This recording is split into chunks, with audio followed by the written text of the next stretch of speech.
13. gadsimtā rīcinieki pa Jēkabu ielu dzina lopus uz ganībām. Vēlāk tā kļuva par greznu banku, veikalu un arī bagāto rīcinieku īres namu ielu.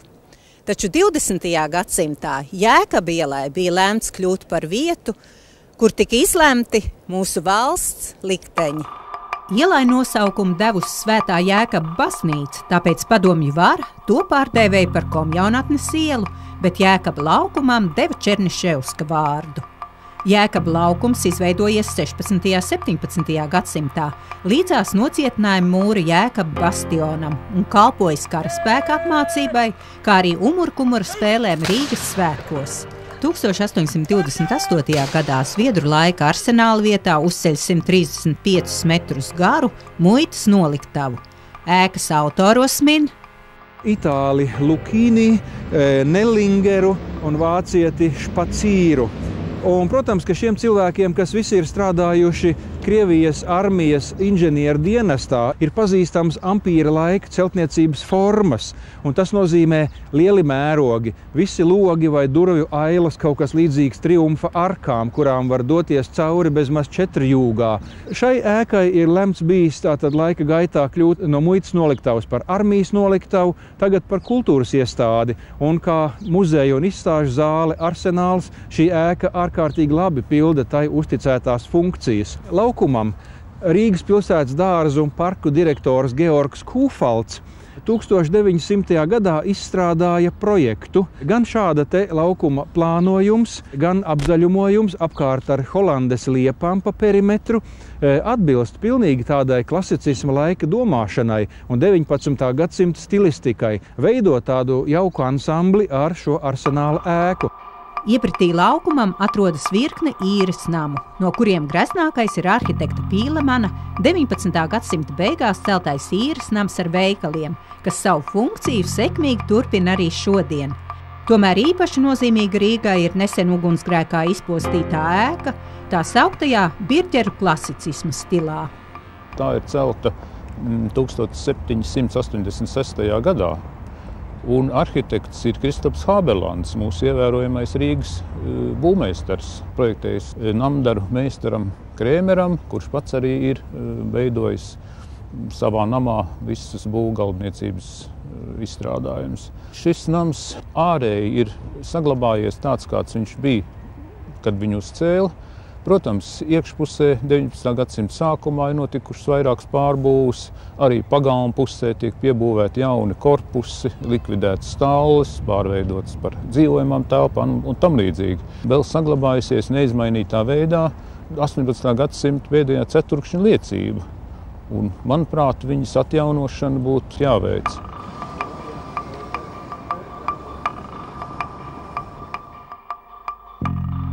Ēka, kas sākotnēji celta kā Vidzemes bruņniecības kantora, arhīva nams, un tajā atradās sākotnēji arī daži dzīvokļi.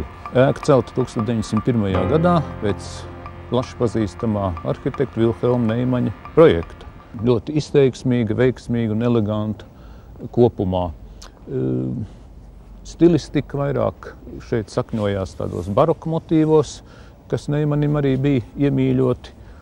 Protams, viņš nav kopējis šīs baroka formas, bet gan pasniedz sev tādā raksturīgā manierē un kompozīcijā. Tagad namā darbojas Latvijas Republikas Saeimas komisijas un biroji. Mazliet atsvešināta un oficiāli vēsa ir Jēkaba iela šodien, bet Veltai Čeboterēnukai ar šo ielu saistās atmiņas par vecākiem Ainu un Arnoldu Deglaviem. Jēkaba iela ģimenei bijusi nozīmīga dažādos dzīves posmos. Pirms daudziem gadiem, kad es tikko biju sākus studēt universitātē, atbraucu uz Rīgu filmas Tuksneša baltā saule. Galvenā režisora palīgs, tieši kas meklēja aktierus, un tā kā viņiem vajadzēja ļoti dažādas tipāžas, tad garākās meitenes esot Baltijā. Atbraucu uz Rīgu, meklēt TTT nederēja, atnāca uz filoloģijas fakultāti, jo Rīgā bija toreiz tāds lauka, ka tur mācās smukākās meitenes. Man bija ļoti veiksmīga fotografija studentu. Tajā lietā viņš atrada, piezvanīja, mēs tikāmies un pēc dienas jau Es biju devusi piekrišanu un jau gatava braukt viņam līdzi. Zuhra!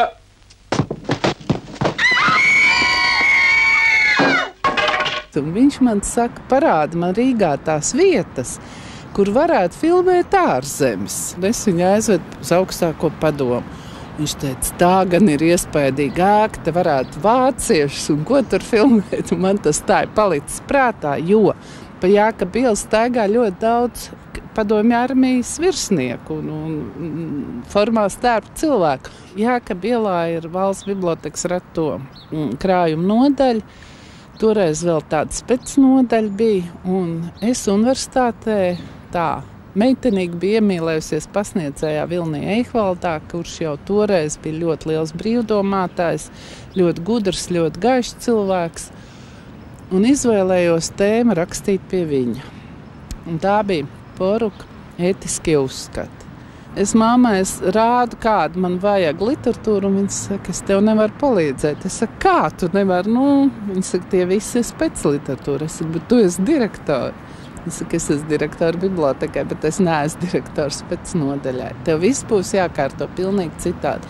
Man vajadzēja izziņas no universitātes, man vēl kādas vajadzēja. Un es dabūju, protams, ne visu.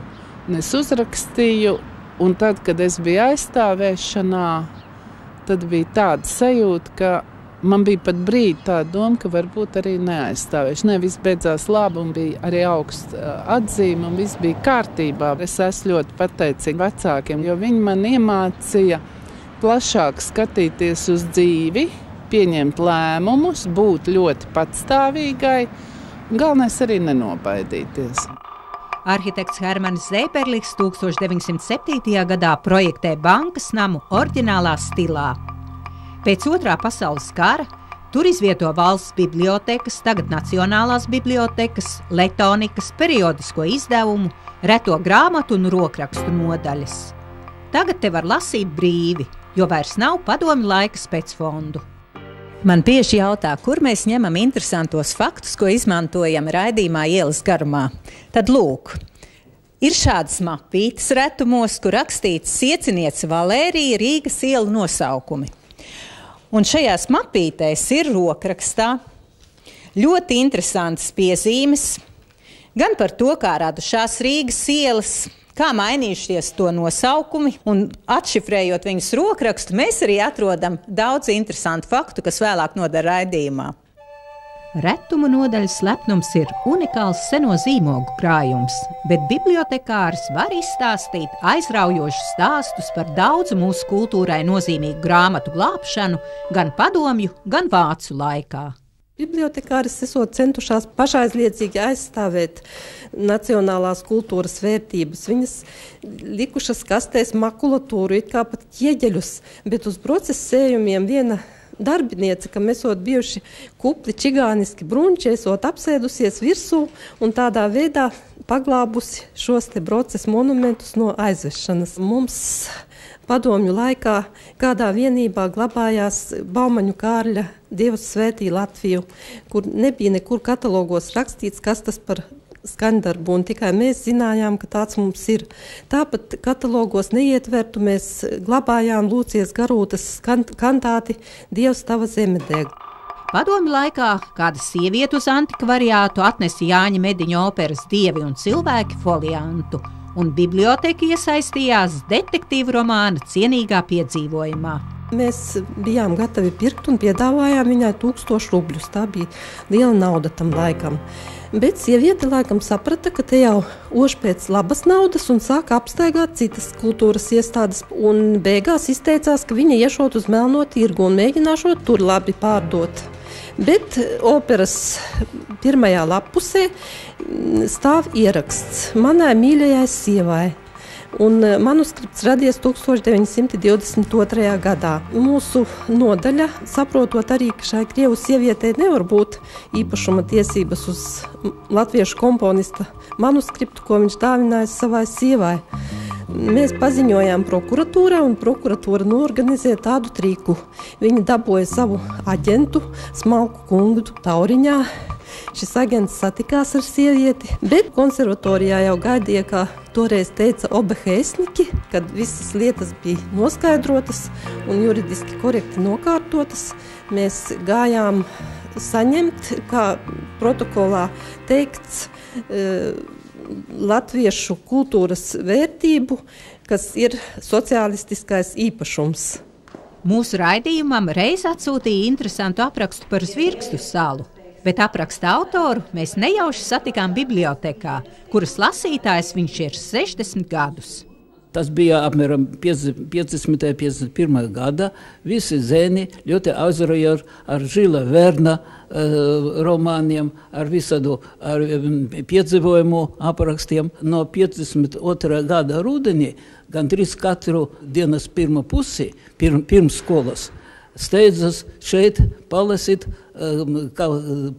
no tiem fantastikas vai piedzīvojumu grāmatām. Mans tēvs bija astronomijas un matemātikas vēstures Latvijā pētnieks. Viņš bija daudzu to populāru zinātnisku publikāciju autors par zinātņu vēsturi Latvijā.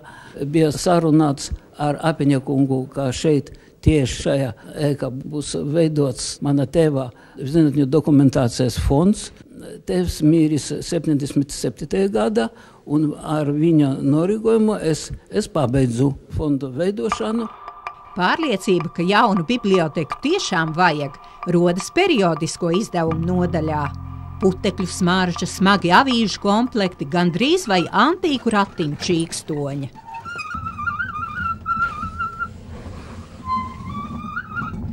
Bet, lai piekļūtu sevišķi vērtīgiem bibliotekas eksemplāriem, bibliotekāriem ir jāveic daži fiziski vingrinājumi.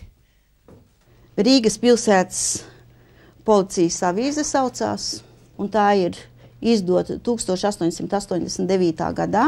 Šeit ir parādīts uzskatām, kad lasīja vienlaicīgi krievu, vācu un latviešu valodā. Šeit ir žurnāls, kurš izdots 1927. gadā, bet ļoti uzskatām parāda arī mūsdienas.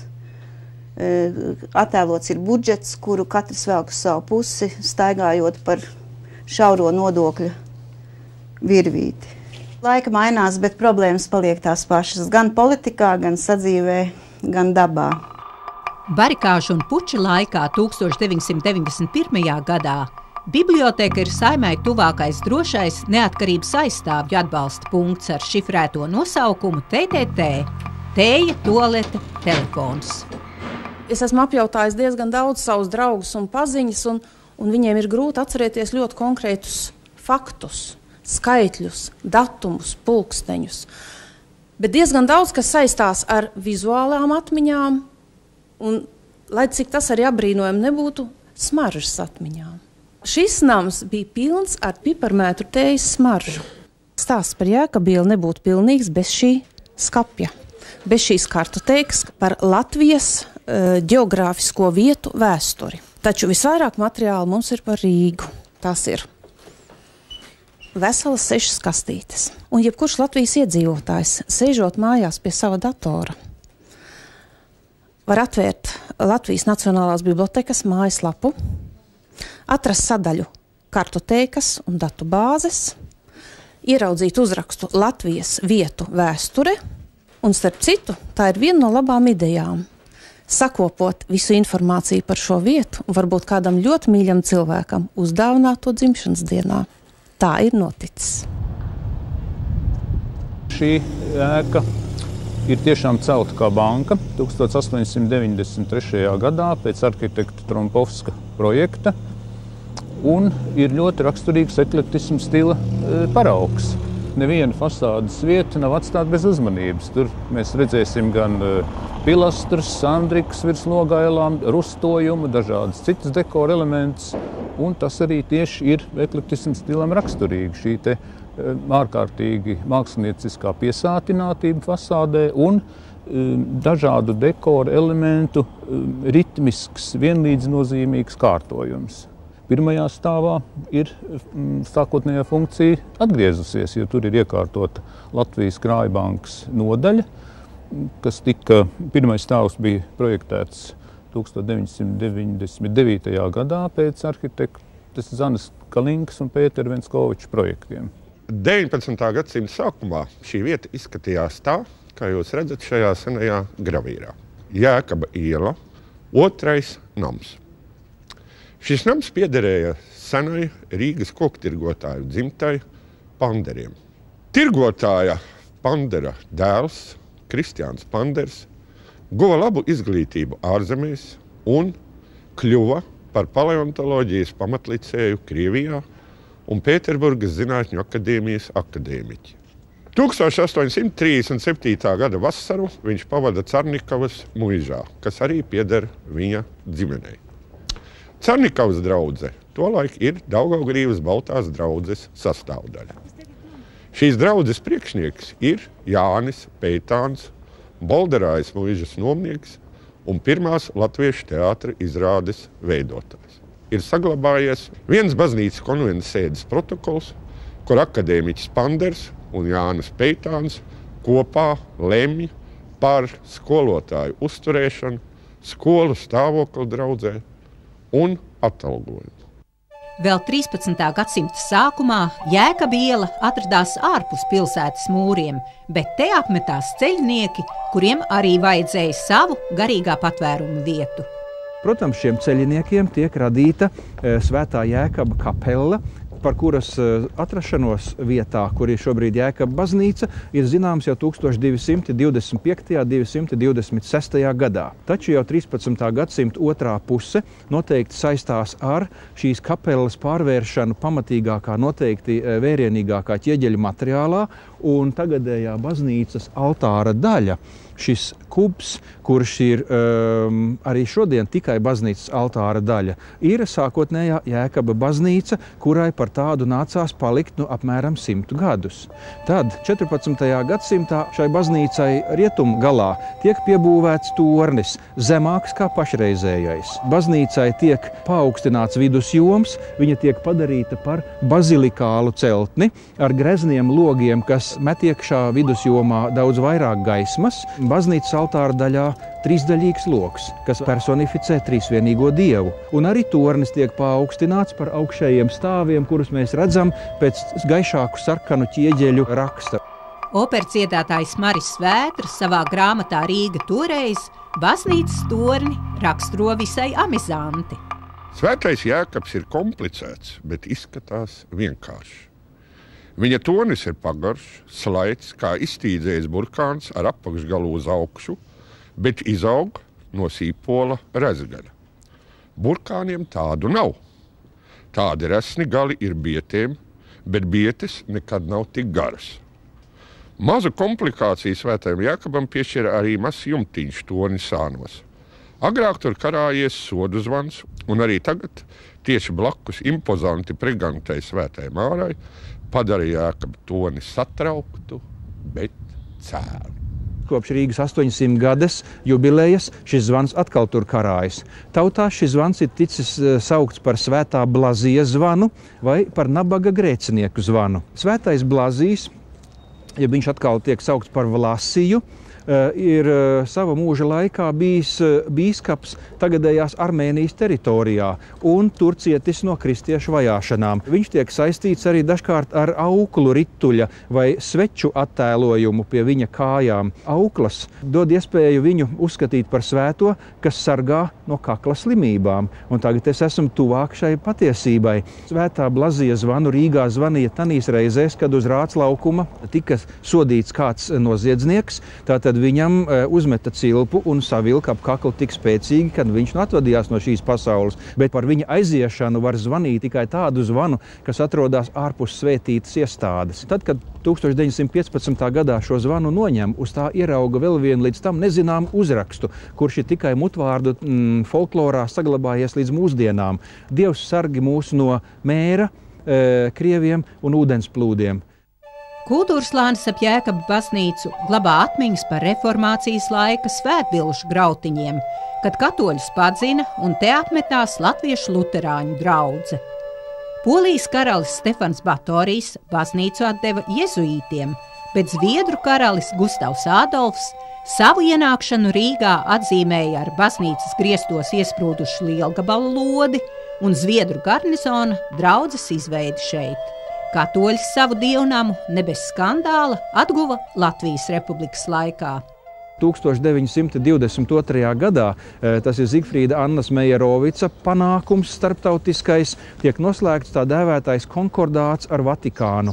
Un tas nozīmēja lielas labvēlības un uzticības žestu no Vatikāna puses, atzīstot Latvijas valsti kā starptautisku tiesību subjektu. Cena par Latvijas starptautisko atzīšanu no Vatikāna puses bija Jēkaba baznīcas atdošana katoļiem, un no tā laika tā ir Katoļu katedrāle Latvijā.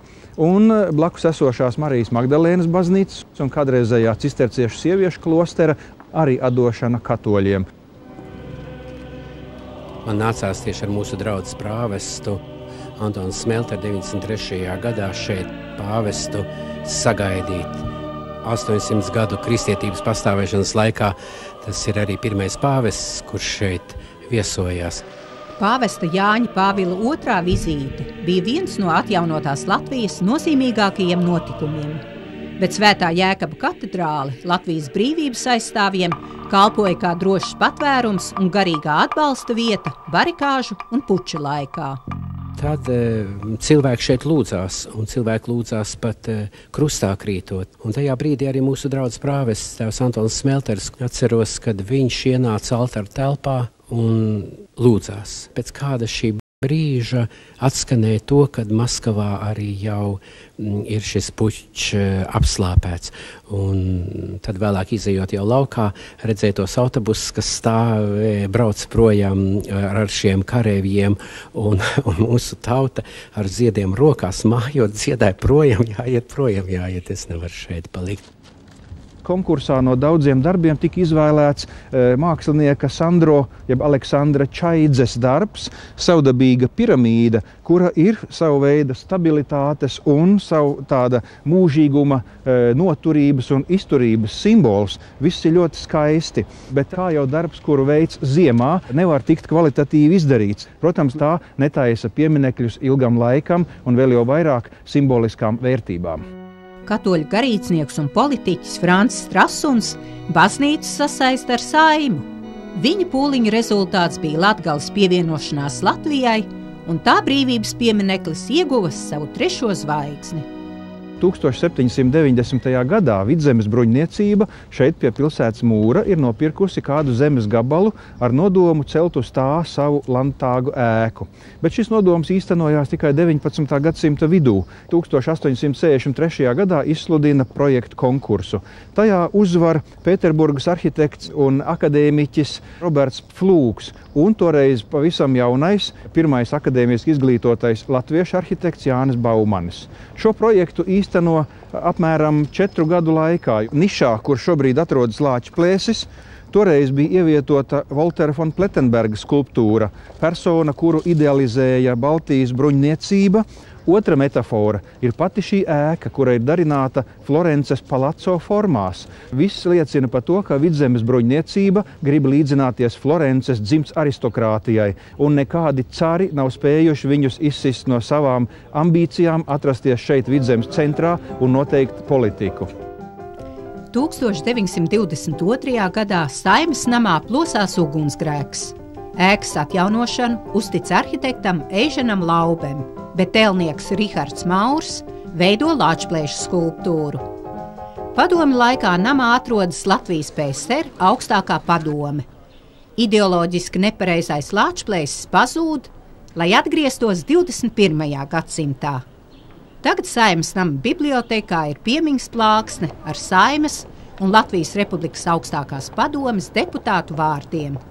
Tur atrodam arī Arnolda Deglava un viņa meitas Velta Šķebuterēnokas vārdu, kura balsoja par Latvijas neatkarības deklarāciju 1991. gada 4. maijā. Tur mums bija kopā visa tauta, mēs nebijām vieni, un bija tāda gaiša drošības sajūta. Bet tad, kad nāca puča laiks, tad tās dienas man ir palikušas tādā kamola sāpes, bailes, drosme, izmisums, laime, viss kopā. Mēs bijām vieni. Ap mums bija barikādes, bet nebija vairs cilvēki, jo mēs viņus speciāli neaicinājām, zinot, ar ko tas var beigties. Es atceros, kad īsi pirms balsojuma mēs stāvējām pie loga un redzējām, ka ir protestētāji Doma laukumā. Nedaudz, bet ir. Tad iebrauc apmēram kāds 3 bruņumašīnas romaniešiem. Viņus sāk ar stekiem izgaiņāt un ap granīta bluķiem likt tādas metāla ķēdes, lai aizvilktu un pēc tam sagraut barikādes un saņemt arestēt mūs. Mums bija pilnīgi viss skaidrs. Mums ir jābalso, nav gara laika debatēm un ka mēs nedrīkstam atkārtot 40. gada kļūdu. Pat ja mūs paņem, arestē, izved nošai, mums līdz tam ir likumiski jāpaziņo Latvijas Republika. Es aicinu balsot par šo konstitucionālo likumu kopumā, 2. lasījumā un kopumā.